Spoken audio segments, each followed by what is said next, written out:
Hello, আসসালামু আলাইকুম বন্ধুরা। তো আশা করি সবাই ভালো আছেন। তো আজকে আমি আপনাদেরকে দেখাবো আপনারা কীভাবে ডায়ালের মাধ্যমে বাংলালিংক সিমে এসএমএস চেক করবেন।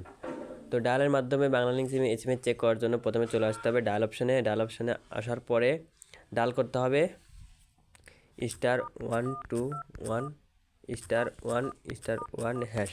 তো বন্ধুরা আমি আবারও বলতেছি বাংলালিংক সিমে ডায়াল করার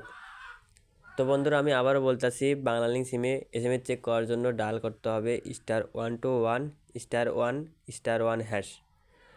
তো ডায়াল করার পরে নিচে কল অপশন আছে, কল অপশনে চাপ দিবেন। তারপরে এখানে আমার দুইটা সিম শো করতেছে, যেহেতু আমি বাংলালিংক সিমে এসএমএস চেক করব, এর জন্য আমি বাংলালিংক সিমে ট্যাপ করব। তো বাংলালিংক সিমে ট্যাপ করার পরে একটু ওয়েট করবে। এখানে ট্যাপ করার পরে দেখতে পাচ্ছেন যে এখানে এখানে এরকম ইন্টারফেস চলে আসবে।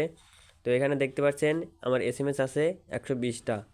তো এভাবে আপনারা সঠিকভাবে এবং খুব অল্প সময়ে এসএমএস চেক করতে পারবেন বাংলালিংক সিমে। তো ভিডিওটি এ পর্যন্তই। ভিডিওটি ভালো লাগলে অবশ্যই চ্যানেলটি সাবস্ক্রাইব করবেন এবং ভিডিওতে একটি লাইক করবেন। সবাই ভালো থাকবেন, সুস্থ থাকবেন। আল্লাহ হাফেজ।